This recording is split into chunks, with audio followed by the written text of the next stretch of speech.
Welcome to F Your Feelings, the greatest podcast to ever exist. Make sure you like, comment, make sure you hit that subscribe button. Man, we got a good episode. I like to call this episode the doing shit episode because y'all Negroes be doing shit. Some of these episodes, they don't be doing shit. Just shitting on my past guests. Shout out. I'm just talking shit. But this is a doing shit episode. We got Keenan Baker. Hey, what up, y'all? What's going on, man? I was on an early episode, huh? You was on an early episode. Yeah, it's been a minute, man. Glad to be back. We elevating. Yes, Even the clips are elevating. We about to start elevating the look of it with the lenses, the lens quality. We about to elevate when I get back. It's going to keep going up, bro. Hey, man. I like to see you, brother. You know, dudes be sliding in my DMs now, trying to get on. You know. What I got to do to... I'm like, if you would just at least tickle my balls. I mean, you just can't come on and ain't doing shit. No, I'm joking. But we got Brian Moses. I mean, happy Pride Month. That's how you going to open it, I guess. Oh, wow. Talking, all right, yeah, that's how you know you made it when you get when you get niggas sliding your DMs. Yeah, they been sliding in. Hey, man, let me, it be chicks too. You know what I'm saying? You ever get like ass pictures? You know what? Wait. Do you mean like this, like an ass, like a dude ass? Yeah. Like if you ever do like like the white side of the podcast world, like Bobby Lee's or Santino's, like you get because they have a lot of dude fans. Yeah. So yeah, I got like a dude like spread his asshole, like showed me like, what do you think, huh? What do you think? Of open ass? I was like, oh, I guess I made it. Yeah. Anyway, I'm Brian Moses. It's good to be here. I do got a joke. I brought it back. What did you think? Yeah, what did you think of it, Brian? That's a good question. Oh, thumbs down. Oh, okay. And not in the ass. Just no. Wait, did you thumbs it down when he sent it? Yeah, I was like, no. Actually, no, I didn't respond. Okay. You can't respond because that's what they're looking for. Right, exactly. He's seen it, though. Yeah, right. He knows you've seen it. Yeah, That's all that matters is I he's put seen unread. Yeah, I saw it, then put unread. No, I didn't see it. Nah, nigga, I saw you put unread. But yo, you had to open the message though. Bro, yeah, the whole thing wasn't open. Yeah, it was nasty. No, that's what I'm saying. What on did you see Instagram, on Instagram, right? You had to go. It's a request, yeah, and because it was like, I was like, okay, like the avatar is fine. Then you open up, and whoa, because it was like it said like attachment or something. I was like, oh, okay, lift your mic up a little bit more. Yeah, it says like attachment, and I tilt it up. Yeah, there you go. I had assumed he was like sending like Venmo money or something, but nah, it was butt pics, asshole pics, really. I got a joke about how a dude sent me a dick pic on Snapchat. And he captioned it dick. I'm like, nigga, I know what it is. Just so you know. Right, exactly. In case you were confused about what this is. I'm like, I got it, buddy. You put it dick. Yeah, this is dick. Oh, shout out to open assholes. Shout out to Pride Month. You know what I'm saying? Hey. And we got Jerron Horton. What's up? Thanks for having me, man. Man, thanks for pulling up, man. I know you ain't always in town. You know what I'm saying? No, yeah. I mean, I kind of. I've been around, but I ain't been around. You know what I'm saying? I've been in town. I just been family man. You know, I got a new baby and shit. So. Oh man, congrats, brother. How old? 16 months. Wow. Yeah. First time father? Yep. When y'all gonna sell it? When are we gonna sell him? I mean, he's got an agent now, so I think we already sold him. He's already emancipated. Selling babies like puppies. You know, I got a new litter coming in. Man, this is what I wanted to kick off, man. First, it's so many places to start with this particular episode because all y'all, like I said, are doing shit. I guess I'm gonna go down real quick. Everybody feel free to jump in. But Keenan, you are killing it with the nostalgia videos on social media right now. Where did you come up with? How did you know? Like, let me start talking about like nostalgia. Like, let me start talking about, hey, remember this, remember these moments. So if y'all haven't seen the clips, like he'll talk about like old games that you used to play at school, or like old lunchroom food, or whatever the case is. And like, so when did that happen? Did you do it on accident? You like, oh shit, this is hitting, or was that a purposeful thought that you had to do those type of videos? Yeah, I just remembered like the Skip It commercial for some reason was playing in my head like nonstop. Like, skip it. It was just like for some reason I was like that shit was catchy as hell. Let me just do a video. I know people remember Skip It. It's a classic. And then I did that. And I did a Nerf ball and it and the Nerf football. And then they did okay. And then I did a game like Open Chess and BB Bridges, games we used to play in school that were violent, right? I don't know if y'all remember those games. They might have called them something I different. remember Open Chess. I don't know what BB Bridges is. BB Bridges is if you say a B word, you get socked out until you say either BB Bridges like 3 times for them to stop you from getting socked out. Shit. It's like a black people Squid Game. What is that game? Essentially, yeah, because people call it like they call it a bunch of different names in different cities. When I did the game, like every city came through was like we called it this, but it's the same concept pretty much. And so I started doing like the violent games that we grew up on, whether it's like, do you ever play a pass out game? People push on your chest and you pass out. Yeah. I started doing those. People were just like, yo, I remember doing this. Some kid died at our school. And I was just like, oh shit.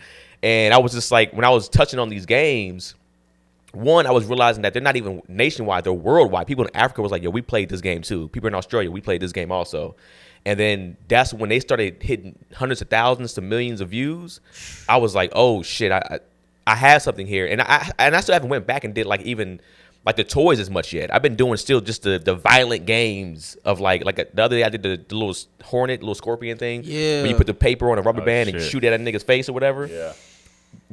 Those are things that we did that we didn't realize was even violent. We just, man, this is cool, this is funny. Yeah. Until you realize. I knew the pass out game was stupid. I never did that. I said something about this isn't right. It was usually white boys. And see, I had a couple white friends in elementary school. They was like, Justin, I'm like, no, I'm going to use my black card on this particular one. And I'm going to tap out of this particular game. I did it one time. It was when we had a substitute teacher on a rainy day. I remember this shit. And it was, most of my friends were black and Latino. The school I went to was mostly black and Latino. And it was like, all right, I think you take like 3 deep breaths. And then the last one you hold it. And they pushed on my neck. They did it on my neck. And then I passed out. And then all I remember, I woke up doing this. I just woke up like swinging, like moving my head back and forth. And I was like, damn, man, what happened? My head is killing me. It was like, yeah, we had to slap you awake because you wasn't waking up. Oh, my God. For like 25 seconds or something like that. Probably seemed longer, but it was probably like 10 to 15 seconds for real. Damn. And they said they were just slapping they were slapping the dog shit out of me. Like I was just like, I wouldn't get up. And the teacher was like, hey, stop. That was it. Hey, quit it. And then we went back to doing it to other kids. Your teacher was black or white? The teacher was Latino. Oh, one less nigger. Did y'all play finger pop? Finger pop, maybe it was a different name. How was it played? Like someone you cup your hand like this, and then motherfucker like. Oh yeah. Oh yeah. Like, yeah. I didn't play it as much, but I remember that game. Yeah. Bloody knuckles. Bloody Knuckles. And I did Bloody Knuckles, 2 different versions. We did. There's another version called like they call it quarters or Bloody I Knuckles. was gonna say quarters. Yeah, quarters. You Put swing your fist on it. Just yeah. flick quarters at And somebody's so knuckles. and so I was doing all those games, and those games just started to like catch fire. And then my social media went from like I was like at like last year I was like at 20,000, and then I jumped up. I didn't jump up until this year. So February of this year I was at 23,000 or something like that, and then I went to 70,000 within like now. Man, yeah, I seen your numbers there like probably today or yesterday, and I was like, damn, this nigga, he killing it, bruh. It's a hell of a Black History Month. In Pride Month. Oh, you talking about February. Yeah, I know. Y'all ever realize that Juneteenth and Pride Month is the same month? Like it coincides together? Yeah. But I mean, I feel like June is a few things. Isn't June like And it's Father's Day is the day before Juneteenth, which is ironic. Juneteenth it gets for sure overshadowed. Oh yeah. Well, mainly because it's gay people in ass chaps that fucking step over the fucking. Yeah, day's free. Yeah. Day's free now. And they know how to party for real. So they party for the whole month. It's like, nah, we ain't giving y'all this day. Or if we gonna do it, we gonna dress up like historical black figures with ass chaps. It's like shout out all the gay people listening. Like, we don't just wear ass chaps. Let me tell you something. My first job out here was passing out gum at the gay pride parade. I know you niggas wear ass chaps. Gum. I don't know.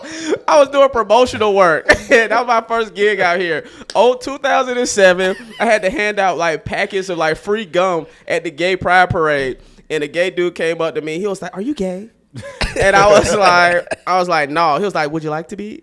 And I was like, "No, dog." And he was like, "Be prideful." And then it fucking twirled and ran away. Bruh, Pulling you into it. Yeah, 2 days ago.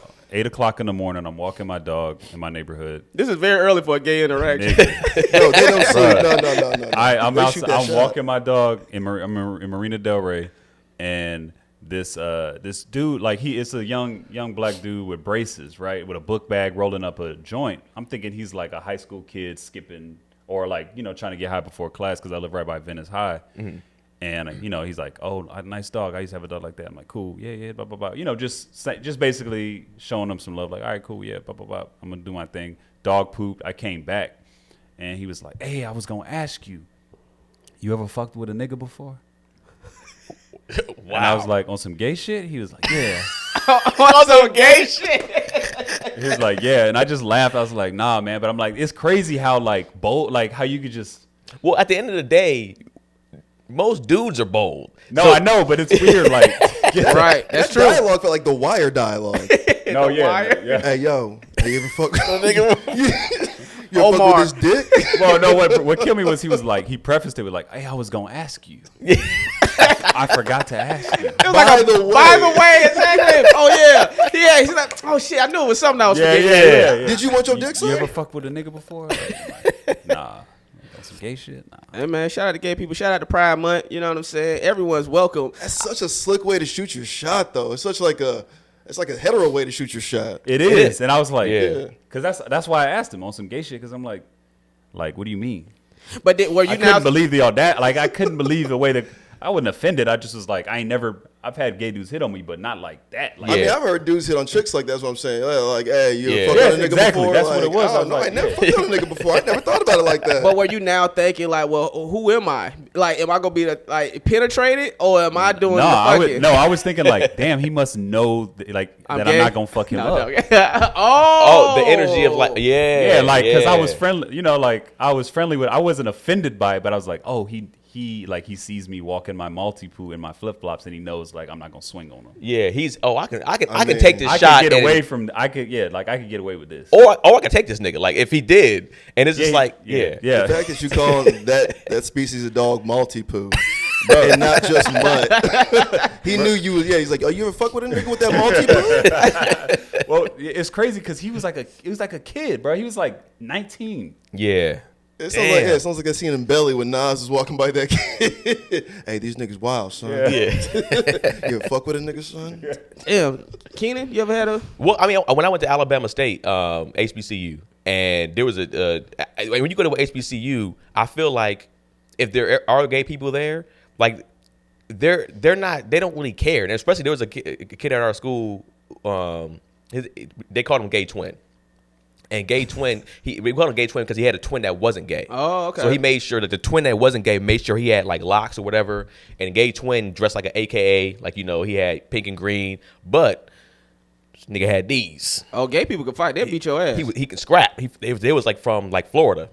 And, you know, he wasn't afraid to approach. He'd be like, hey, how you doing? You look cute and stuff like that. I like your little outfit on. I'm like, hey, man, I'm cool. And a lot of niggas didn't get angry at him because you couldn't. Because if you did, one, he had hands. If you got beat up by a gay twin, it's like, niggas clowning. But on top of that, the whole Florida, specifically Miami, had his back because that's where they from. Like when you go to a school out of state, your city is pretty much a lot of times your clique. That's a fact, yeah. And so the Miami niggas at Alabama State, them niggas are all football players and like 225 buff niggas.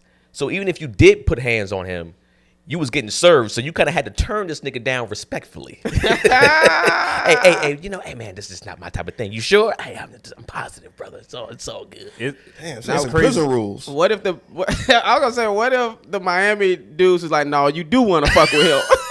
They surrounded you. You're like, oh, okay. Well, on second thought, you know. What's crazy is like people don't understand like gay black dudes from the South, they don't have gay pride, they have gay grit. Like they grew up around like not being accepted, right? And like they've hardened from that shit of like learning to not only be themselves but also defend themselves. So like when you meet a full grown gay nigga from like Atlanta, from Florida, whatever, them niggas is confident in they shit and they will fuck you up if you try to disrespect them, right? Yeah. It's a new day too because when I was growing up, all our gay people waited until college to come out the closet. Yeah. Like that was like the mandate. Right. Respectfully. Yeah, respectfully. Yeah. Don't disrespect your parent. Not in my parents' house. So you ain't gonna be doing that gay stuff. You gotta do that when you're an adult. Just like, oh shit. I'm like, and we're canceled. Listen. I appreciate sure everybody, just saying. when I named it "Fuck Your Feelings," I didn't really mean that shit. Nah, but I feel you. No, it's called "Fuck Your Feelings." He said respectfully. Hey man, but yeah, they waited until college. They was like, I'm not gay, but it was really because the bullying and shit that they was gonna get and the teasing and stuff like that. For sure. And then when they got to college, it was like they was like, I'm gay. We're like, nigga, we knew you was gay since 5th grade. Yeah. Like, let's cut the shit. But college is where you could be sexually liberated with at least the most freedom and like people, the less judgment, the least amount of judgment too. For the most part, it's like especially even at Alabama State, which I thought was a black college, was surrounded by the projects, which a lot of black colleges are. I was thinking like the opposite, but it's like nah. Like honestly, some of them dudes that are from those areas was smashing them dudes on the low. Yeah, you saw like that dude in particular, the gay dudes at that school that was like popping. They be like so and so talking like he ain't about it, but he about it. That's when I was like, because I never like even with down low dudes, you kind of heard about it. But I was just like, the first one I ever heard about was Karamo from like the Real World. Oh, damn. And it was just like, he was fitted hat, like back. And I was just like, oh, it didn't seem like a real thing at first. Right. And then when I saw that and he was calling, he wasn't necessarily calling out people loudly, but he'd be like, so-and-so over there on the low, so-and-so over there on they be coming to the dorm room on the low. And you just like, oh, I was like, that's why like Hall B smell like booty hole. You know what I'm saying? Well, that's a true smell. So I had a game. That was just college kids. That too, because college kids, the niggas don't be washing their ass in college. I tell my homeboys this story. I told my homeboys this story, and we go move off the gay people. We have not stopped this whole episode, bro. The gay episode. We're going over that Pride Month demographic. You opened it up like this. My bad. I apologize. Moses opened I'm about to say Moses, but I think I opened it up with Pride. I mean, with your nostalgia videos. But so I had fucking dudes in the ass back in the 80s, early 90s when you was a kid. I had a gay roommate my freshman year in college. Very nice dude. Now I knew he was. Now we talked on the phone before we actually started living together, and he was like, "Just letting you know, I love Beyonce, so I hope you don't have no problem with Beyonce." And I was like, "I love Beyonce too." You know what I'm saying? You pick it up that he was? Not at first. I kind of maybe felt a hint of it, but I was like, all right, he like Beyonce. We all like Beyonce. I'm like, I don't mind having. He was like, because I'm gonna have pictures of her on the wall. Because I said, well, fine. We all got something to jerk off to. I said, this is incredible that you're sharing the optics of the room this way. Yeah. So we move in and I meet her, and then obviously I could tell he's gay. And so then he was like, oh, man. He was like, oh, when I was in high school last year, I was busting this bitch back out, and I was fucking dicking her down. And I was like, bruh. And I was like. He was fronting. He had to be front. He was clearly gay. Using all the buzzwords. All the buzzwords. Blowing her back out. Blowing her back out. This bitch was snatched. I'm like, snatched? No nigga's gonna talk like this while you're talking about having sex with her. So then I and then I squirted. And then I mean, she did shit. What? And then he sent me a picture with his butthole open. I said, ain't this about a bitch? So no, this is so this is what happened. So one day I was out to school. I was out to class, and I came back, and I promise you, the dorm smelled like open asshole. I had never smelled that smell before. It's like, you know it when you smell it. You can't. It's hard to fully describe it. It's hard to, other than open asshole. Yeah. It smelled like open asshole. When Bernie Mac said "Badussy," booty, dick, and pussy. Yeah. This was just booty. It was like it smelled like a nigga walked around, spread his ass cheeks open, and just farted through the whole hall. That's what it was. That's how. Remember them fans you used to use when it was hot outside? like a nigga over with the fan though. It's just musty.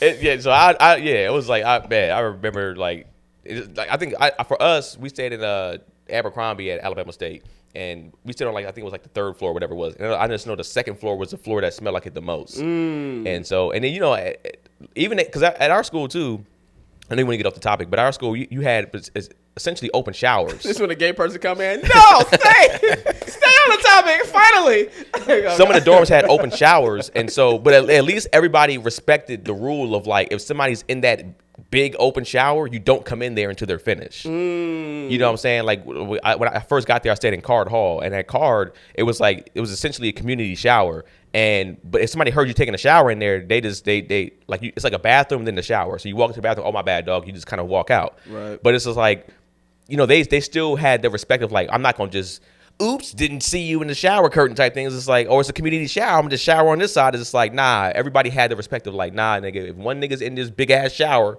like almost the size of this room, you got to just take that until he finish. Yeah, I don't respect community showers. Yeah, that's some bullshit. Yeah. It's like 24-hour fitness in West Hollywood. oh yeah, I can't do You won't that. be out there. Yeah. If you ain't about that life. Roast battle, man. Let's get on it, man. We here with fucking Great transition.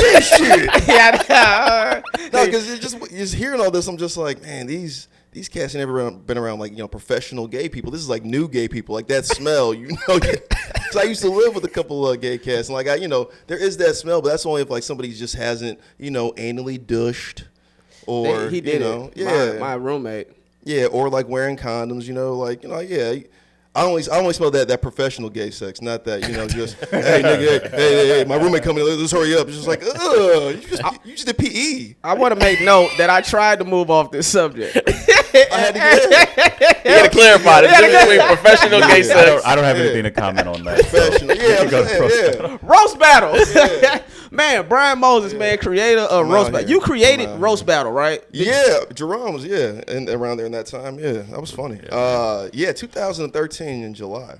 And anybody that don't know, roast battle started in the Belly Room. Was that the first venue also, the Belly Room, or was there a venue? That was it, man. Yeah, that was two cats who didn't like each other. Kind of like, how every white comic hates Matt Rife right now. Shout out to Matt Rife. That was the vitriol these two comics have for each other. Do they be talking shit about Matt Rife comics? Bro, it's crazy out there. I feel bad for Max. I'm just like, He's a cool dude. Yeah, He's a great dude. Matt went through the gauntlet of like black people. Like He he went through, Yeah. Chico Bean and Carlos and DC Young Fly and DC Samaro and all these cats. I was there for Matt's first season Wild Now. So if anybody think Matt doesn't have chops, like And he cut the chops out here a good amount too. I'm about to say, Yeah. even before that, bro, I had Matt in my YouTube video years ago, before when he had to wait outside of the Comedy Store until they called his name. So Right. he was underage at the time. I remember giving Matt a ride. We were shooting we did a Justin Bieber sketch because I always knew he was gonna pop. yeah. I always knew he was gonna pop. that sketch, Yeah, yeah. because it was called Justin Bieber Scared Straight. It's on YouTube. Anybody can look it up. Yeah. But this is a young Matt Rife. This is before puberty.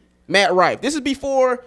he's like 16 when he started, right? Yeah, seriously. He's like 16 or 17 in the sketch. And Yeah. so I always knew because I always said, I was like, bro, you the Justin Bieber of comedy. Like, he was a young, good-looking, funny, that's the key. Yep. Because he's actually funny. Super funny. Yeah. White dude. Yeah. There's no way he was going to lose.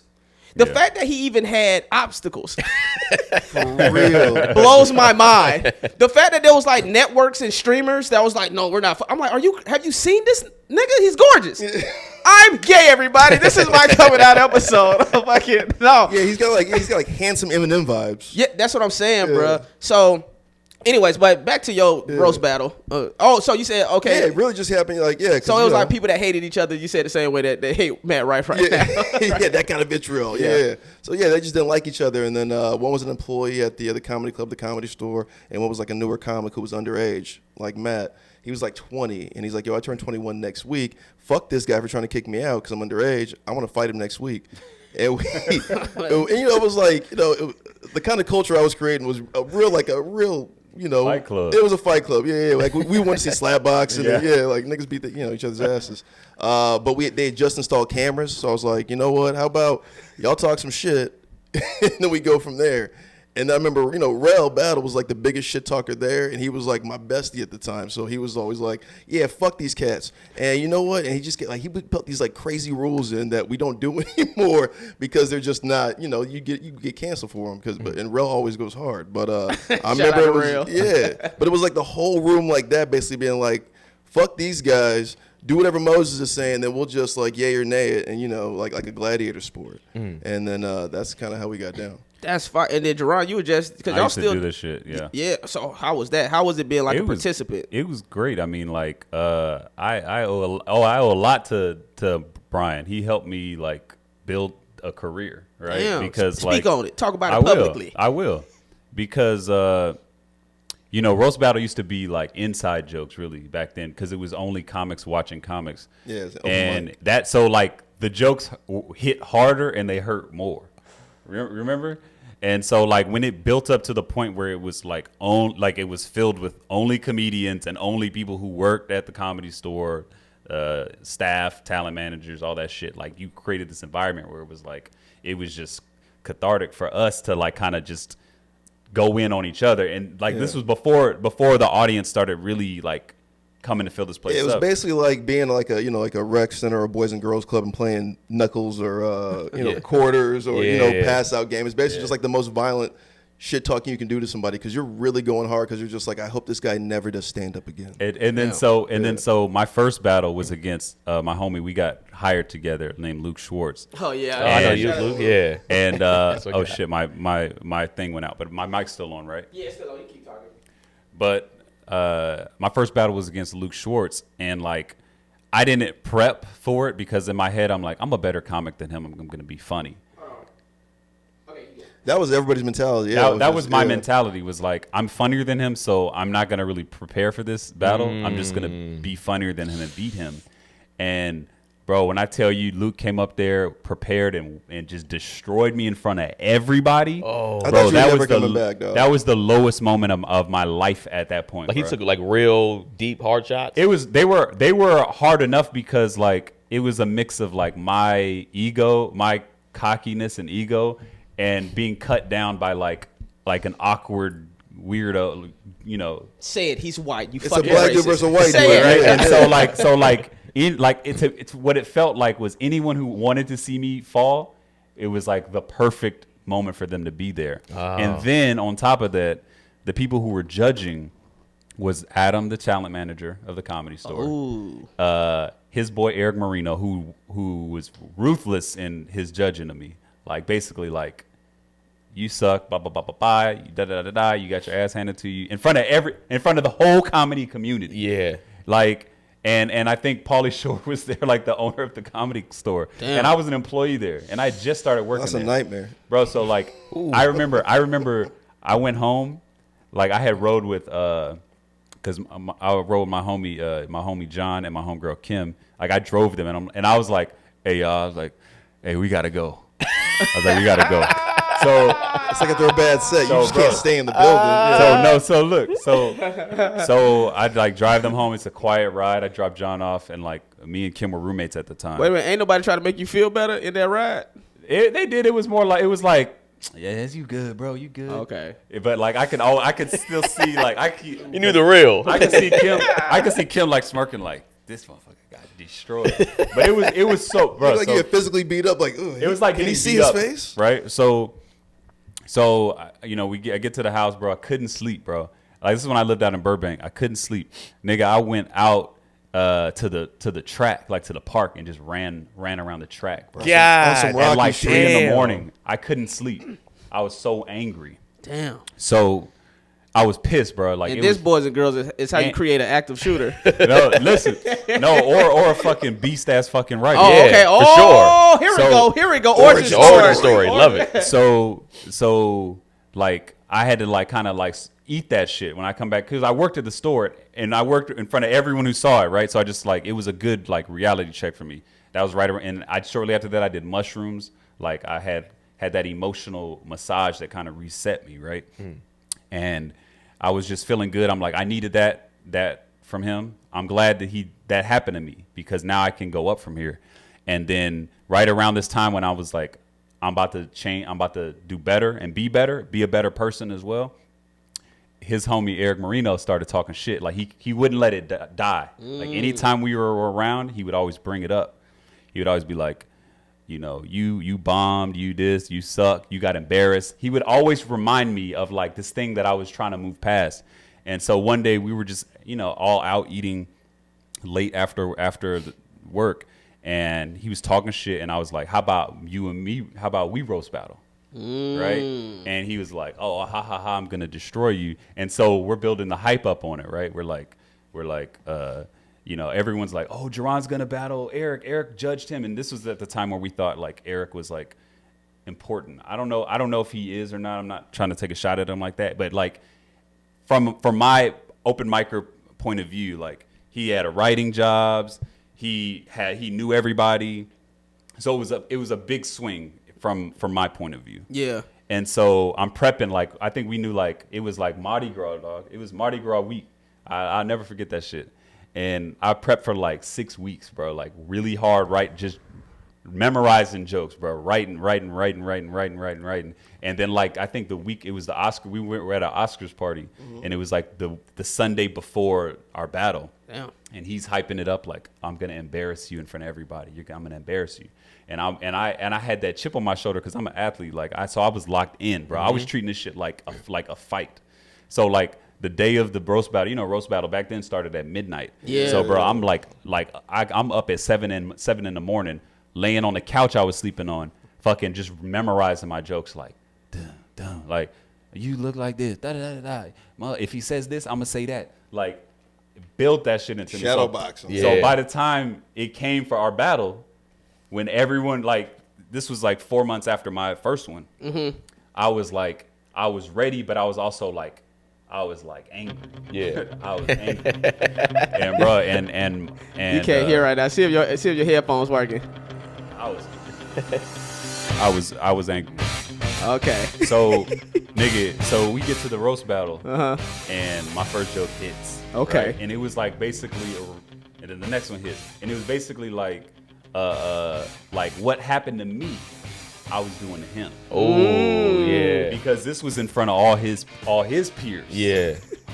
And bro, it was like a very fucking, like, it was satisfying in a way where I was like, not only did I get my vindication, but like I embarrassed the guy who embarrassed me, but it was bittersweet because I was mad when I was doing I thought you were gonna say because he died Shortly shortly after. He died on the inside for sure. So it was like basically karma had come full circle on him, but I wish I would have enjoyed it more, but I was so mad because I was like, I'm gonna embarrass him. I'm gonna make him feel how I felt. Right.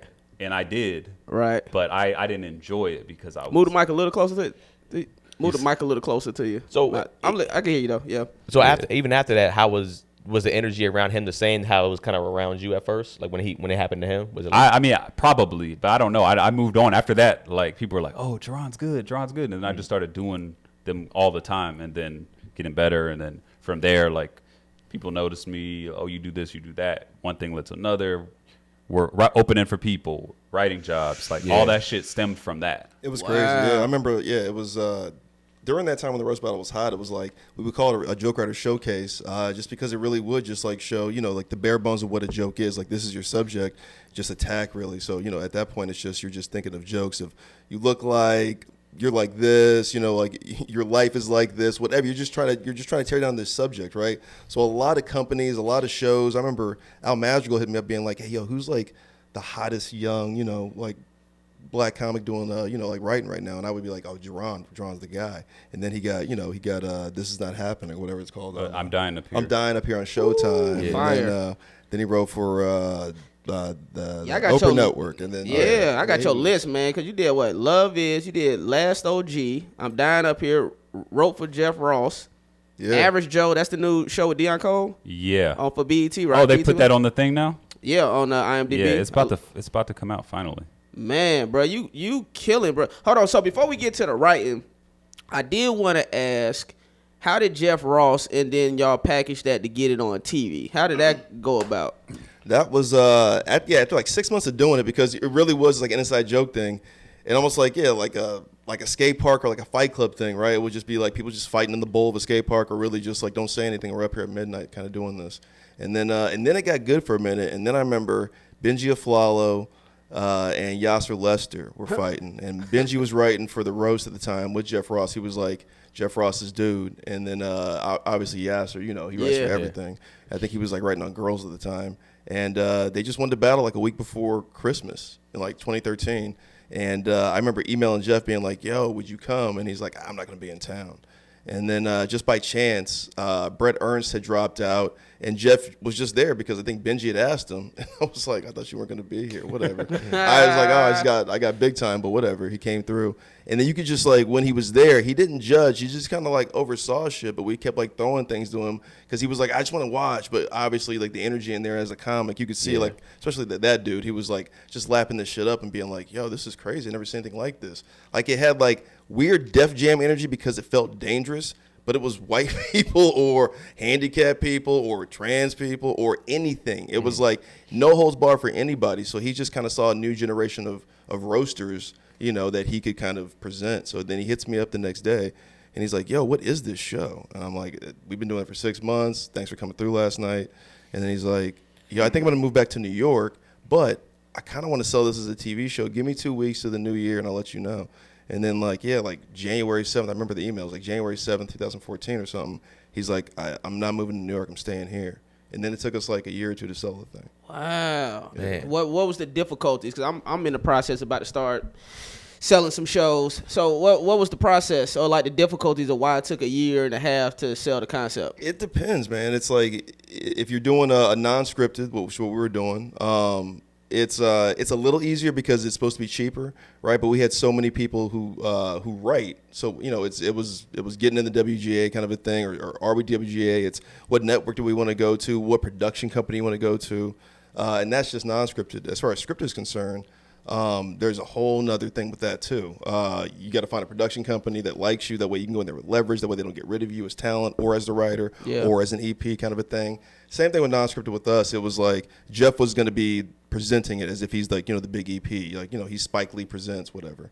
And it was just basically, keeping us as like producers and talent on the show because they just wanted big names, you know. Did they ever try to replace you as the host? Bro, I'm gonna talk about this. I remember Russell Simmons. I met Russell. Yeah, it was Russell Simmons at his house.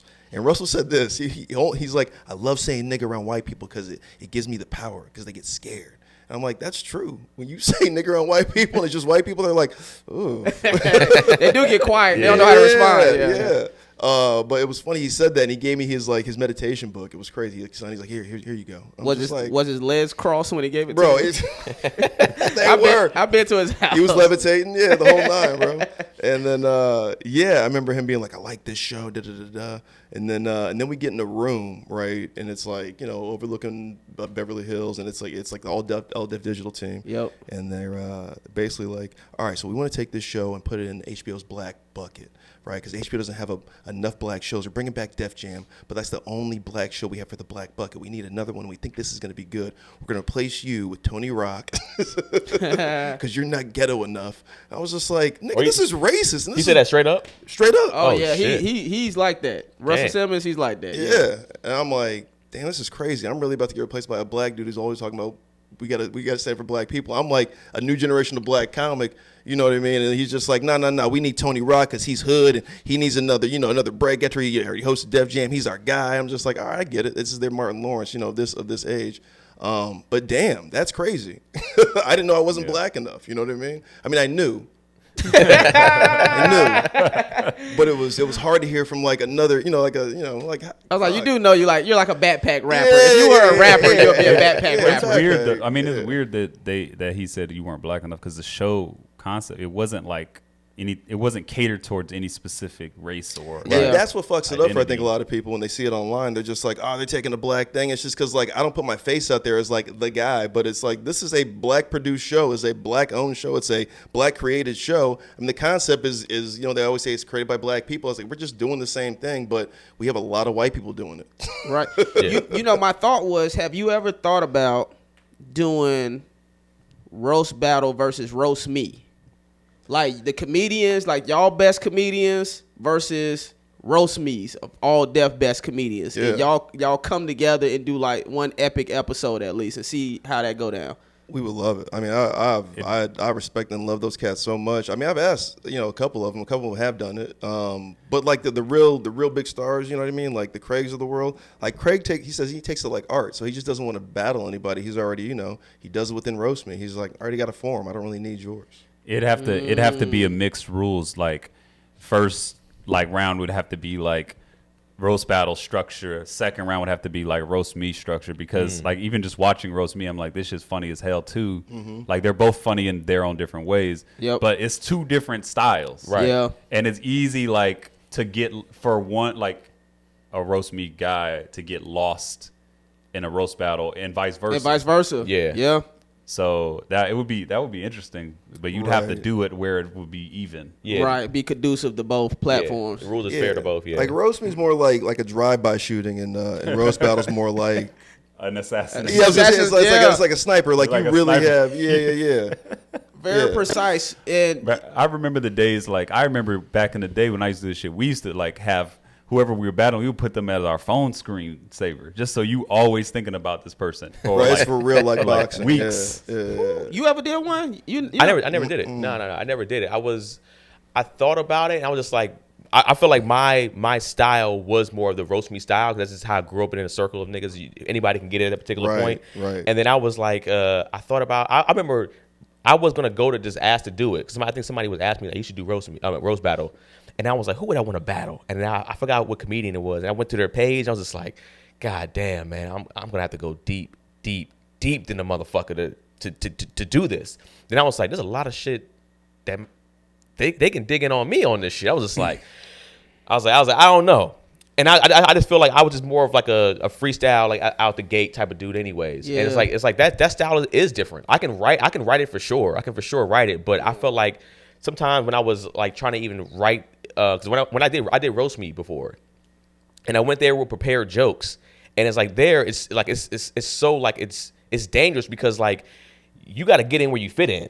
Right, it's a Royal Rumble. Yeah, and if your written joke don't get off, or if you don't time it right, Yeah. it's done. And it's just like that's where it gets tough. So where I feel like my timing was really good at freestyling it. So I freestyled a few jokes that went pretty well, but then for the most part it was like my written stuff I couldn't even time it to jump in there. Yeah. So Roast it's me's just so fun. You know what I mean? Yeah. Like Yeah. roast battle seems like it's stressful. And that's what I was saying. It was like I gotta go. Like you said, I gotta go in because at least with roast me, you're looking at it like it's 6 different cats. You go in that can just free fall anybody. This is like I gotta focus on this one guy, and that's where I gotta respect the talent and like you said, the writing of like, all right, I'm gonna destroy this nigga. Like think about him for like you said 3-4 weeks, whatever it is. I'm gonna find family shit. I'm gonna ask people close to him that's not either not cool with him no more. Like it's like this real research. It's a vendetta. Right? It's Yeah. crazy. It's like you act like a mobster, like his family's dead, his girlfriend. I mean, like the amount of like miscarriage or like your girlfriend an abortion, or you're like, I fucked your girlfriend, she lost it. I mean, like the amount of disrespect you hear in these things, Man. it's uncouth. Yeah. That's why I've never done one because I know I'm too sensitive and I no my water. I like both a lot. I like. Anybody that listening, I dropped my water bottle. That's why I scream like a little bitch. But I like both styles. I think both. That's why I like how both had their own platform in the sense, and they both did well. Yeah, because it's just for like real. I've been to Roast Battle before, and I was wild. It's like this is just a different. I'm glad you did. I don't mean to cut you off. Y'all don't post y'all shit on YouTube, huh? We just started. We just got in the digital. Y'all late as shit. I was just thinking like, why is You had to go to it. I was like, Honestly- why is roast me still popping, but I'm not here? Bro, it's actually up to the point now because we just started posting. They think that we stole roast me. There's kids who grew up on roast me are just like, oh, they doing roast me. I'm just like, nigga, we've been doing this shit for like y'all since was 2013. Yeah, y'all was before, right? Yeah, we Is were before. do y'all yeah. post everything on? But now we just started posting the old stuff we were No, I'm doing. saying, but like every joke, anything that's being said. no, No, not for me. Not for me. I'm just saying, like, There's a lot of No, I'm just saying, like, I don't know if y'all. Cancelable shit. Yeah, like or Roast just me people goes that- hard. I mean, roast battle yeah. goes harder than roast me. Yeah. When it just comes to the disrespect level. It's Yeah. great. Yeah, it really is. Like you're trying to. Yeah, like I'm surprised nobody's gotten like. It's like remember Jenny Jones back in the day when like somebody be like, I used to like you in high school. And now you just this dude who this motherfucker liked in high school, and you might kill that person. Yeah. That's the kind of jokes that are happening to these people. Yeah. It's crazy. Yeah, you see a lot of like whether it's gender jokes, whether it's race jokes. It's like it gets deep into your feelings, and like you said, I guess I'm not surprised necessarily that it's not necessarily canceled because I feel like people, when it comes to roasting, people go, all right, we know the structure of this. We understand this is meant to be fun. They're attacking each other. I think it's even the And reason. consensual. Yeah, That's not bullying. You know what I mean? exactly. I think that's why roast me actually had to put a disclaimer up at one point because I think people were kind of being like, hey, this is, and I think I'm not into roast me like that. I can't say I'm not fully into that in their system. But I remember not seeing that and then seeing that because I was like, oh, somebody either must have said something or they might have wanted to put it out there like, hey, we don't want to. This is not what we're doing to hurt people's feelings on purpose. Like we do this to have fun. I definitely say worse things in my stand-up than I did on Roast Battle. Really? I'm not really worried about that shit. I don't think I ever said anything like offensive. Even when you was going after the dude? Nothing like that was like you would consider cancelable. Like just like it just has to be witty and whatever, like funny and silly. Yeah, but it is fun because it really is.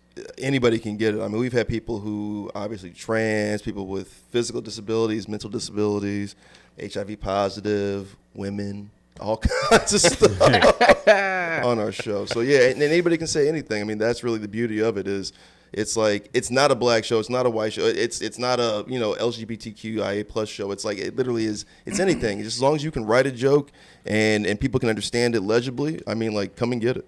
How many seasons did it go? 3 seasons here in the U.S., 4 seasons in the U.K. I think we're in season 2 in Spain. We're in season 2 or 3 in Germany. Oh, so it still comes on TV, or you're just saying that's how long it lasted over there, or is it like new episodes still airing? So now it's like it's an original program for Viacom International. So any Comedy Central that's kind of like trying to start in a new country, that's usually their first original program because it's the cheapest to make. Wow. So they're filming new episodes over there, or are they taking your old episodes? No. It's new episodes. Like it's comics from Spain, right? Oh, okay. Yeah. It's got same thing over here. Like it's just whoever the big comic is in that country, and they want to like get another TV credit. It's just they start roast battling. People don't know this. I learned this when I was developing a project with CBS. That's how you really make your money. You want to develop a show that they then could do that same show in every country. You want that exact same. You want Roast Battle UK. You want Roast Battle Australia. You want Roast Battle Japan. And yeah, they just get the comedians or whatever in those different territories. And you, I would hope, still getting paid. No, what? You're not? No. I was gonna say You supposed to? Oh, well, we gotta talk. We gotta dive in. What happened? No, we just. I remember we were fighting for the international trademark, but that's just not how Viacom does it. So anything that was sold to Viacom, like they just take it. I mean, Broad City, they don't own it. The Go Face guys, they don't own it. Ooh, they played y'all though. Yeah. But they knew what they were doing. I mean, like we held on to it for at least like 3 seasons, and they said, "Hey, we're not going to give you your last check if you don't give us this trademark." And that's wow. like, talking about like tens of thousands of dollars. So you're like, all right, I need that. I'll give it that trademark for it. But ultimately, But it's also here's another thing too. It's like Canada's in their second season. I think they're up for like awards too. And Russell Peters is on that one. Cause see, here's the point. Get your name on it.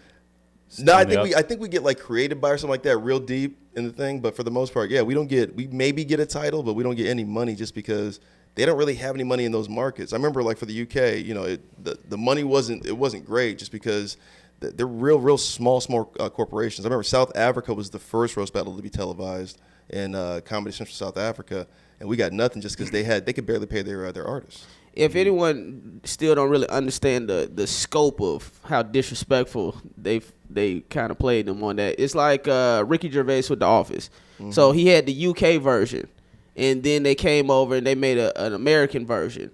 His name was still on the American version. You better believe Ricky Gervais still got a piece of the American Office. So he got 2 different checks, coming in, the UK version and the American version. But I mean, hey man, we all get fucked in this business. You're not in Hollywood until you get screwed no Vaseline like it's Pride Month. I wanted to ask, like, when you're new in the game, when it is your first show, is it like, yo, you're going to get fucked?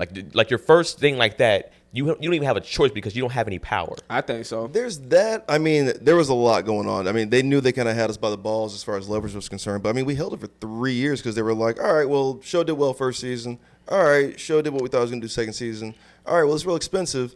This might be the last season. And that's kind of when I knew that was the last season. I was like, oh, they're asking for that trademark. They're really asking for this thing. They're not going to pay me? Oh, wow. And my lawyer, he'd been through this before. That's why he was like, don't do it. And then there was one point he was like, well, I want to get paid, so you're going to have to do this.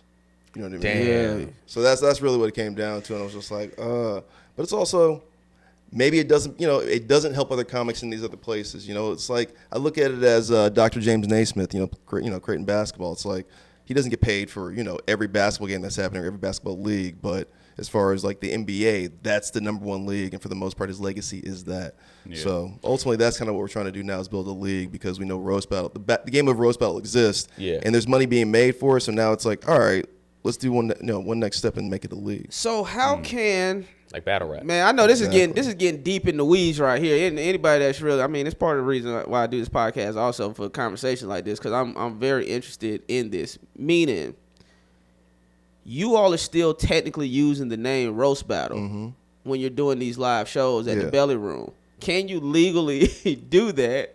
Or can somebody technically from Viacom be like, yo, you need to change the name? So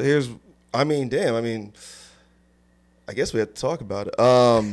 Because, whatever. No, so, I mean, Viacom was cool. They were real cool about it. Just because they didn't. Here's why I think the writers were striking too, because nobody negotiated back in 2007 that this was going to happen. And I think Viacom didn't think this was going to happen either as far as streaming was concerned. So we wanted to have a podcast, that wasn't sponsored by Viacom anymore. We wanted to be able to do our live show without any, hindrance from Viacom. So they wrote off on those things because they're like, that's not making us any money anyway. You're only making like, you're selling 40 seats, whatever. That's not breaking our bank. You're doing a podcast, that only does like 80,000 downloads. That's fine. That's not going to kill us. Podcasting isn't going to break. It hasn't broken our network yet, so we're good. But now, since that pandemic lockdown, now that everybody lives online, and now that online is television, now that online is like that's all the commerce, I think now they would rewrite that contract because we own the IP. So y'all do own the IP. As far as like streaming is concerned, like that YouTube, all that digital stuff, like that's all us. Ooh, okay, that's a come up. Yeah, that's a come up. That's that's our saving grace of just like, yo, can we just have the streaming rights? That's why we can still do it like a live stream on Periscope, and Periscope is a thing on Twitter. Yeah. Because they are like, it's not making no money. Like linear's where the ad money is. Linear's where the money's at. We can never go on television. We can never go on broadcast, but we can stream and we can stream broadcast. But still use Roast Battle. We can still use Roast Battle. Because I was gonna say, even from a YouTube perspective, when them videos are hitting millions and millions and millions, especially in the long form standpoint, that can make some real bread. And that's what I was saying. I was just like, man, I really hope this YouTube thing takes off because that's the only way we're gonna be able to keep our IP the way we want it. Not only bread, but it has a great reach also when it just comes to fan base and being able to hit like all these markets. I mean, if it's on YouTube, it's on YouTube. Hey, y'all ever thought about no one has come close to competing with YouTube? There's no platform that has legitimately come close to being like a video sharing platform. I don't know if even with Facebook, there was Instagram and Snapchat and then TikTok. So there's these other like multiple places where you could share your content like that. But when it comes to like legitimately like uploading, I guess Instagram and Facebook are trying to become that. TikTok is probably the closest right now, to be honest. TikTok, but even that is like.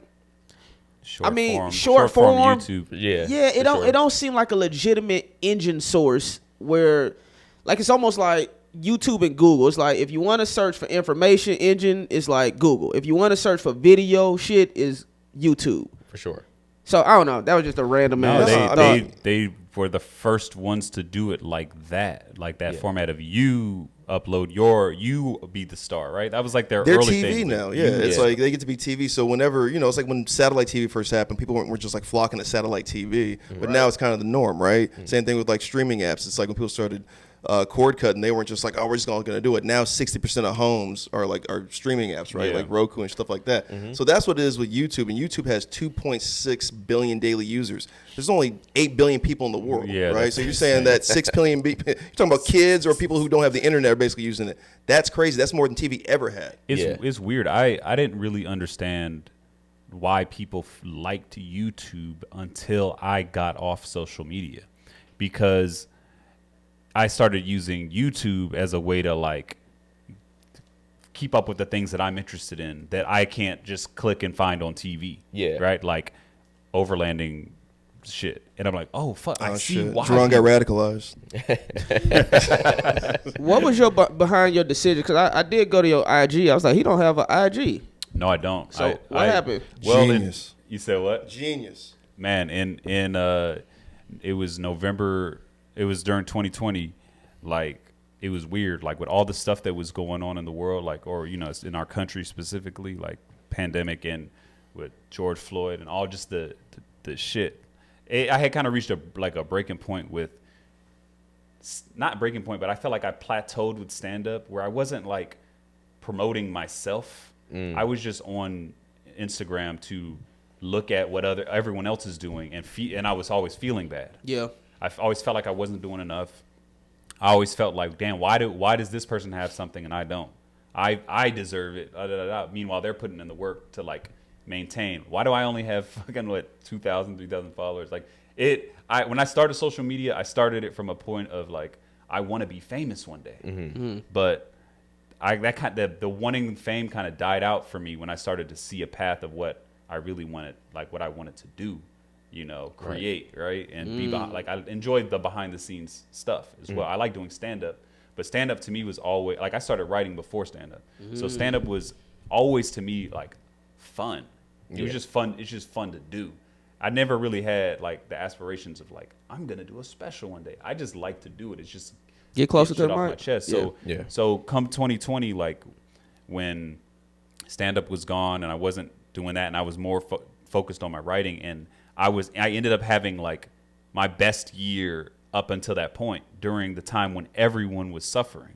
So, or a lot of people were suffering, most people, right? So I kind of felt bad. Like it was hard to enjoy what I was doing in my career writing wise and then go online and see like how bad things really are. Yeah. Right. So by the time the election rolled around in November, I was like, you know what, I don't want to see what social media is going to be like during this election. So I'm gonna just delete my shit and come back in the new year. Yeah. And I just never came back. Just feel better, mentally stable now. Yeah, I feel better. I mean, like it's weird because like people are always like, how do you promote yourself? How do you do this? How do you do that? But in my head, I'm like, I know that I'm doing it the wrong way, but it feels good. Yeah. Because I know that I'm doing it the wrong. I know that the way the world works now is through followers, through like engagement. That's how it works. But I feel good. Yeah. So like, am I gonna get back on social media like in the future? Probably, but it'd probably be more as like just the brand and not necessarily like this is what I'm doing. This is what I'm doing today. Hey y'all, how are y'all doing? It's more maybe of like a conglomerate of the things that I'm doing, because I have a few things that coming out and ideas that I've been working on that. So I think when I do get back on social media, it would probably be in that forum, and it probably would be more focused on YouTube and possibly Reddit as well. Yeah. Something where I don't have to be show who I am. And I feel like that's always the weird part about social media is that it's just like they want you to be so personal because they want to like right now, and we live in a day and age where like they don't even care about the product as much anymore. Sometimes it's like I know who it is. Like a lot of rappers, like they're not that good, but it's like they get a lot of love because they show who they are every single day online, and their fan base is more from that than even their product. Yeah, and it's such a weird thing. It's like I had those moments too when it came to just like, nigga, I don't want to be on social media like this, and then I was just like, but I also want freedom from like the industry in a sense, where it's like the industry kind of was like, hey, you gotta play our game to if you want to get this, you want to get on TV, you want to do that. And I saw most, and then we know people like Tony and stuff like that we saw like grow a social media following, and they had the freedom to be in a great space to where there's like, yo, yeah, when TV comes, hey, they come, but I'm not like necessarily a slave to the industry being like, hey, man, writing stuff is done for now, so you gotta just figure out where your next check's coming from. Whereas it's like, all right, I had this fan base. If I want to even throw these t-shirts out there, they love me. They buy these t-shirts. If I want to go on tour, I can go on tour because my fan base is big enough or whatever. I can go set out these clubs or even sometimes small theaters, whatever the case may be. And that's, I mean, I still be torn between that. I'd be like, damn, like I kind of just I just want to kind of chill. But then it's just like I understand. All right, I want to be on I don't want to be necessarily a road comic like that, but I want to be able to be like, you know what? I need to pick up a check this weekend. Yeah. Let me hit some dates.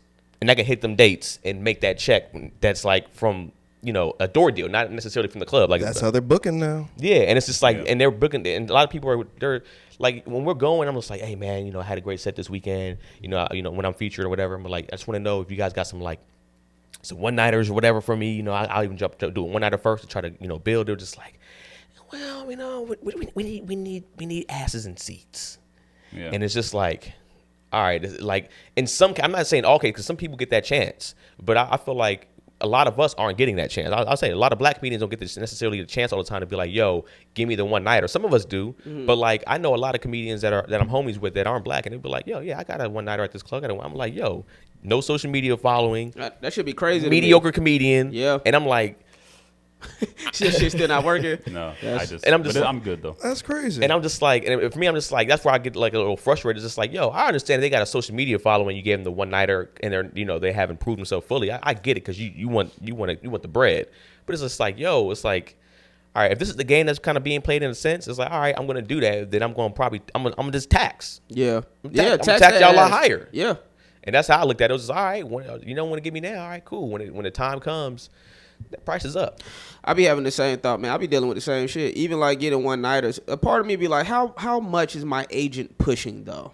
Like, there's a difference between sending an email to two people and actually picking up the fucking phone and calling these different venues and be like, yo, we need to get Justin or whoever into your club. Because even me, I know how you feel. Think about shit. I got 98,000 followers and I've been on TV shows. Yeah.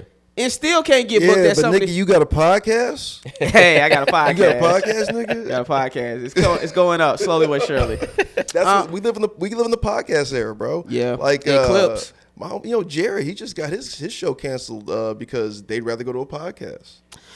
Really? I honestly. Ooh, this get me too. I'm glad you just said Who this. got this show? Yeah, Jared who? Campbell. Oh. What show was it? It was this Yahoo. Yeah, the Yahoo like it's like a sports interview show, which So is is he basically doing a it podcast. as a podcast now? No, they want to do somebody else. Oh wow. They But just want to do a podcast with a guy who has followers. this is what I realized. So I'm glad you just brought that up because that was actually a note that I had in my phone, which is okay.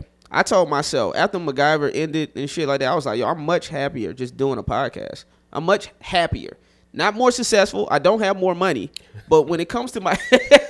Can y'all tell this hasn't brought in any money yet? But when it comes to sheer happiness, much happier doing a podcast than being out in Atlanta 8 o'clock in the morning in 30-degree weather filming a scene like it's, June. So I'm much happier doing this, right? Hell of However... an actor. You're a hell of an actor, bro. Thank you. For real. Thank you. I appreciate that. Now, I don't know if you was being serious or not. I'm being dead ass. Okay, I appreciate it. But here's what I realized also. This is something I just realized. Podcasts don't make you a movie star. No matter how many theaters and arenas you're selling out, it don't make you a movie star. So if that's your goal, you still got to go through that gauntlet of TV and doing film. And I say that because Bert Kreischer's movie just came out. And for me personally, I wanted to see, okay, he sells out these arenas. He got the popping. He got one of the biggest comedy podcasts. Will that correlate to asses in the seats at movie theaters? And the answer is it did not. They spent $30 million on that budget to make that movie. It did $5 million opening weekend. And also, it didn't look like a trash-ass movie. In my opinion, I haven't seen it, but The trailer looked good. The trailer looked good. But for whatever reason... There was a disconnect why people didn't say, let me go to the movie theaters to go see this film. So that's something that I still now have in my mind when it comes to the trajectory or what steps I need to take to get to what I ultimately want to accomplish. Because I do want to sell out theaters. I would love to sell out arenas, but I do, whenever I do a movie, want people to show up. I'll be a little contrary on this one. Like, Please. Is $5 million a bomb though? At this day and age, when it's a rated R film and it's an action film, so you don't really get the big fan base that a Marvel can get. Can I answer that question? Yeah, absolutely it is. I mean, like what movies? If you spend 30, because it's all about money. Yeah, it's budget. If you spend 30, now if he would have spent $1 million, I mean, then it would be considered successful. Like I give an example. Marlon Wayans did a haunted house. Right. He spent $1 million to make that movie before the pandemic lockdown, though. Yeah, I hear you, but I'm just saying he spent $1 million, and I think domestically, I think it did $80 million. That's a hit. No, that's a hit. That's a success. That's a success. But Not that's even still before the pandemic lockdown. I'm saying before like things come home for streaming first. I'm saying like the only thing that does well now are family films, Marvel movies. Like Bros didn't do well, and they had a bigger budget. When people, okay, bros, we gotta stop the shit. Okay, and this Back to is gay pride. Yeah, I'm about to say this is Pride Month. We gotta cut the shit. They keep labeling bros like it was just like it was The Hangover. Okay, that's a niche audience. Okay, and I know everybody's inclusive, everyone's accepted, and that's great. But we can't treat it as if it was just like a universally themed. Even though the themes may be universal, the lifestyle may not be accepted universally yet. So that's what Bros kind of had going against it. And rom-coms don't really do well in theaters. They do better at home. So this is what I guarantee you, when The Machine comes out on Peacock or Netflix or Hulu, whatever platform, is gonna kill. It's gonna kill for sure. Everybody, because that's also how people are used to consuming Bert Kreischer. They're used to consuming him on their cell phone for free. Now, it's a difference when it's a live experience. I always say that. It's a difference when you following a comedian on social media, but they doing stand-up live. And you're like, oh, I want to go see that live experience. But when it comes to seeing Bert or any podcaster or whatever on a screen, they could pick up their cell phone and do that. I think that's. I mean, and again, sorry to cut you off, but I mean, he did better than Sebastian, and Sebastian had PG-13, which is a wider audience, and it had De Niro in it. Well, that's my other. That still goes to my point. My ultimate point is, you have to do TV, and you have to at least Sebastian has done a few movies, but even that. You know what people, man, I'm a comedy nerd, bro. Yeah. And this is what I know for sure. You can't jump out solo too soon. Okay. If you jump out solo too soon, it's not going to work. You have to team up. Eddie Murphy teamed up with Dan Aykroyd and Nick Nolte when he did 48 Hours. That was before he got to Beverly Hills Cop. If he would have just tried to jump out then do Beverly Hills Cop, I don't give a fuck how popping he was on SNL. It wouldn't have hit the same. Nick Nolte was the bigger star at that time. Dan Aykroyd was the bigger name at that time. You look at Kevin Hart, he's very strategic. All his movies, for the most part, are two-handers. He's teaming up with somebody. And so when you doing that, so even Sebastian, and now if you would have took Sebastian and you would have put him next to Ryan Reynolds, that would have, you see what I'm saying? Mm-hmm. Now people finna be like, okay, now people are now watching you. But when you just try to, even me, let me tell you, the smartest thing Gerard ever did, Gerard Carmichael, his TV show, it wasn't just him. He had David Alan Grier. He had Loretta Devine. You got these two well-known, established black icons beside you. So even if the audience don't know who I am, they know who Loretta Devine and David Alan Grier is. And then you surround yourself with Tiffany Haddish and Lil Rel. You got the supporting cast that's going to come with heat. So that's even stuff that I'm thinking about. So even with the shows I'm developing, I'm trying to be the least known nigga on the show. You see what I'm saying? I want there to be these other big names that people are tuning. Even you look at Community, they had Chevy Chase. Mm-hmm. You see what I'm saying? So anyways, I said all of that. I don't know why the fuck I even got on it, but I just think it's very important for any comedian when you kind of like planning out exactly what you want to accomplish to make sure that you're really looking at the correct steps to build that fan base and to build that awareness of who you are before you just jump out there like, I wrote a movie and I'm a star in it. And it's like, all right. I was going to say... Mark Hamill. Yeah. See, if Bert would have teamed up with somebody, if it was Bert and Kevin. Right, though. Honestly. Or another action star, maybe, too. Or another action star. The Rock, yeah. The Rock, Jason Statham. Yeah. If it was Bert and Jason Statham, then I guarantee you more people would have seen that opening weekend. But hold on, I'm going to let you get to your point. Okay. My final point, I'm going to shut the fuck up about this, is $30 million budget, $5 million opening is not a success when it comes to the business economics of putting out a movie. Whether or not it's good, but I guarantee you when it hit those streaming services, it's going to be number one. If it get on Netflix, it'll be the number one streaming movie. I was just going to say... and maybe because I was a marketing major in college, I felt like I just didn't see a bunch of stuff about it. Like I saw very, very little. When I see a Marvel movie, and I understand they had the budget for that, right? It's in my face no matter where I go to. If I'm on my phone, on my computer, on my TV, when I'm walking outside, that shit is everywhere. I can't get away from a Marvel movie, which is cool because I love them. when I saw Bert, I think I saw him retweet it or something like that, or some shit. I didn't know he even had a movie out until I went to go do my spot at the store, and I'm like, yo, why is it so slow up here? And they're like, oh, everyone's at Bert's premiere. But you ain't on Instagram either. You don't know what That nothing. is You don't know, That is you don't true. know what nothing. But That is true. But here's the thing though. From a marketing standpoint, it still should have got to him if they're marketing correctly, right? true. It's like if you're pushing it with that much budget, it still should have got to him. He was like, all right, how do we get to the people that aren't on social media? That's what Marvel's thinking. It was like, all right, just cast that are not on social media. How do we get to them? Whether it's billboards, whether it's like pushing it in TVs, making it the Happy Meal of the week or whatever the case may be. They're pushing it to everybody. Whereas him is like I said, I saw it on Twitter twice, and that's how I saw the trailer. I watched it on Twitter. And then I think it might have been on my YouTube, like recommended, like the trailer might have been on there like one time. And it's like I'm on YouTube a lot, to be honest with you. Like I probably consume more YouTube now than I do TV because my TV's broken. So I've been consuming a lot of YouTube. But it's like, I look at that from a marketing standpoint too. It's like they probably could have did a way better job in marketing. At least trying to push him, and at least if it didn't do 5, it probably did 15 instead. It would have still been a loss opening weekend anyways. Right. But it might have been like, all right, over time we got to 35. I don't know. I honestly feel like it's a win. I think $5 million, and you're just this is great. By the way, this is a great sample to hear because it sounds like they didn't really market to Black Twitter or Black YouTube. You know what I mean? They just did the podcast thing, which is like they just did their own metaverse, which is, hey, Bert, push it. Hey, Joe Rogan, push it. Hey, Santino and Bobby, push it. Hey, Tom Segura, push it. And with all that, it's just like $5 million, and a few clubs pushed it also. And it was like a billboard in Times Square, and they had a few commercials on the NBA Finals. I mean, that's a $10 million budget at a $20 million movie, $10 million for marketing. It's kind of a win. I don't know if it was though. You just did his I own math. Wait a minute. You gonna clean up this math for anybody?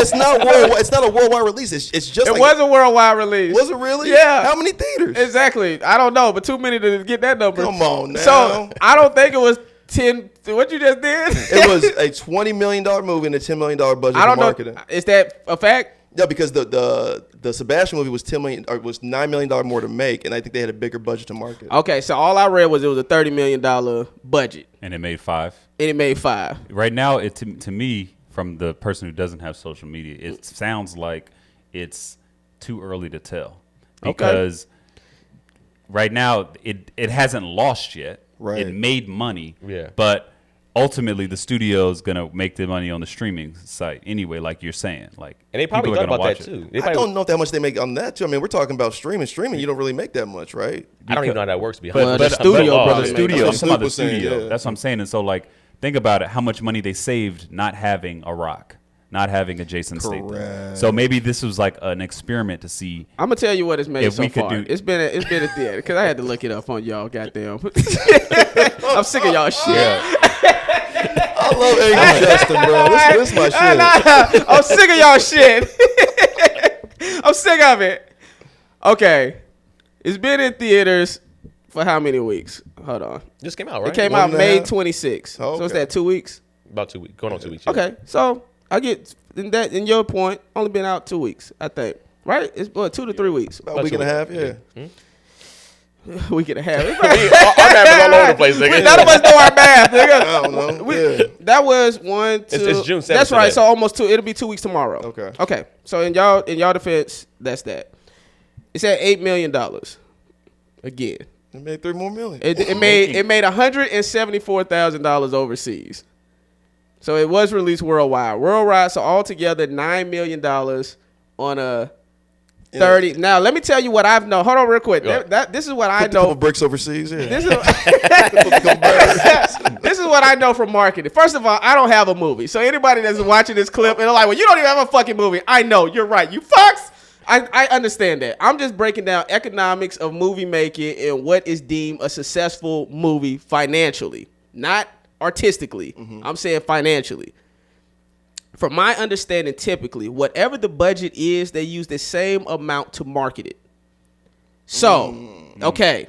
So if the budget is $30 million to make, typically they are also spending $30 million to market it. No goddamn way. Not for that. I don't, So I see what you're saying, but I just didn't see it anywhere for it to be 30 million. So now That's I crazy. did see a couple of commercials, and maybe it was during the NBA Finals when Right. I seen it. So I did see a couple ESPN, commercials, ESPN and stuff like that. So that being said, and maybe they didn't spend $30 million. I don't know, but I'm just telling you technically because I know I talked to a producer and I asked him because I remember when Girls Trip was a huge success, and I asked him that question. I was like, how much money did y'all spend for marketing? He said it was usually the same amount that you spend to produce it. That's the same amount that you use to promote it. So theoretically, 60 mil. 60 mil for this movie, and it's at 9 million Yeah, no. right And now. that, and think, I mean, Yeah, I didn't break know it down that. like so- that. Yeah.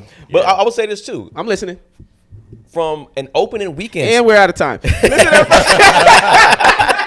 Fuck your feelings. come on, man. No, I was gonna say even from like I guess it technically didn't open well, right? Right. But normally week 2 movies drop off like by half. Like if a movie opens up at 5 million, he's probably down to 1, and then true. he's not even hitting a million after And that. he had 3 right now. He so- had another 3 right true. now. Might hit another. He might hit by the time it's done. By the end of the week, he might hit another 5 again. 300. I mean, honestly, If he hits 5 back to back, I think the studio being like, wait a second, the movie must be solid if we did this around the same numbers. That's true. I'm saying, like, there's no stars in this. I mean, literally, you have a bunch of role players. Like, Mark Hamill's not even the star of any of his movies. I mean, it's Jimmy Butler basically carrying this. Bert Kreischer is Jimmy Butler in The Machine. He is carrying this movie to 9 million. Nobody thought that was going to happen. Hey man, now that's I'll agree. I'll agree. So this is my overall summary of this particular thing, which is they might have overspent for the talent of where he at when it comes to movie star power, but it's obvious that he does have a fan base. Right. If he is at 9 million. Off his own merit, pretty much. Off his own merit. I do respect that. 9 million off your own merits, 2 weeks. That's pretty impressive. Bro, you beat De Niro in a family movie. You beat Meet the Fockers in Italian. Yeah. You know what I Is mean? Talking Can I Yeah. maybe throw a wrench in this Go. to turn to look at it on the other side with what studios have been doing now? They've been making movies to use them as write-offs. What if this one was used as a write-off and it was also used to test Bert's market and then like you're saying maybe That's what they I've pair been him up hearing. with something later because maybe they're like we can use this as a write-off but we can also test his star. Yeah. And He's the first podcast star. yeah, and so like if Yeah. that's the case, it's like now it's like okay, we know what he can do by himself. Now we can put him with Kevin Hart. Now he need to or team The up Rock. with somebody. If Yeah. he do a next movie, if he do a Kevin Hart Burt movie, I'm telling you, that might hit. Yeah, hard. he gonna hit. So I mean, we got to the bottom of this. I think we came somewhat to an understanding he's of a- what. I mean, Jerron, that's actually a great point because I've been hearing about that too. They've been kind of using. They're just throwing this. We got to get rid of some shit now. We got to just. yeah. I mean, writer strike, yeah. Yeah. Yeah. This is the time. What y'all got, man? What y'all socials, man? What y'all got? If y'all working on anything, let the people know where they can find you. I don't know when this is gonna air. Couple weeks. Couple weeks. So it might be too late by then. But anyway, regardless, I do a show called Bonfire Stories. It's a storytelling show. You know, it's not necessarily original in that aspect, but it's original because you know you get to ask the comedians questions about their story, which Justin's done before. Great so show. Yeah, it's Great like show, very so fun after show. the comedians tell their stories, you're like, yo, so why did you do this? What happened with this? What happened to old girl? Da, da, da. It's a dope interactive storytelling comedy show. So June 17th, if this airs after that, every fourth Saturday of every month, Bonfire Stories, the Glendale Room. Yeah. I need to redact something. When I said the gay thing earlier about having sex when you're of age, that's for straight people too. Don't be having sex in your parents' house. I don't want to. He went deep in the podcast. Yeah, He went I was out. like, oh, what if I get? They would take this out of context. So I need to. Yeah, like everybody shouldn't be having sex in their parents' house. The clips are too far away from each other, Brian. It's too late, bro. They're not gonna put this Now shit they wanna together. go back and Did you hear what he re-listen said? to Like, it. nah, but like an hour later. They stopped the podcast right there. Clipped it, got him out of here. That's so true though. That shit got to be in that certain time Man. frame when it comes to editing. My niggas Dwayne Perkins, Alex English, Alex English gonna kill me for this. They're just like, oh, we can't be having sex in our parents' house. Like anybody can, bro. It's black parents' house. You can't be having sex in there. It's Pride Month, man. We love all gay Yeah. people, everybody from the LBGTQIA plus community. Look, I even know your letters. We love you. Okay. And now I did my ABCs. Roast battle. Just follow roast battle, please. It's the greatest thing ever. We got a bunch of dates we're hitting. Roast Battle of the League. If you think you can battle. We're not a white show. I just sound white. So the roast battle of the league is already here. It's already here. So we got 12 cities, 6 international, 6 here in the States. International, you got Tokyo, Toronto, Glasgow, Scotland, London, England, Sydney, Australia, and Tokyo, Japan. dope. Y'all going to Tokyo? Yeah, we had a Roast Battle Festival in Tokyo last week. Whew, Yeah, they fire. had Fresh Faces, they had LA versus God Tokyo, damn. and a live podcast. damn, Roast that's Battle League fucking Weekly. dope. Check it out on YouTube. Damn. Shit. I don't have social right now, but there might be something coming. So just keep Googling me every now and then. You know, some shit might pop up. But Average Joe coming out on Paramount, BT Plus. It's gonna be on Paramount and BT Plus. Yes. Oh, fire. From what I was last told, BT Plus, Paramount. Nice, starring Deion Cole. Starring Deion Cole. And I have an animated movie coming out on Tubi called Big Bruh. Comes out in October. Super dope. Fire, bro. Yeah. Tune into that.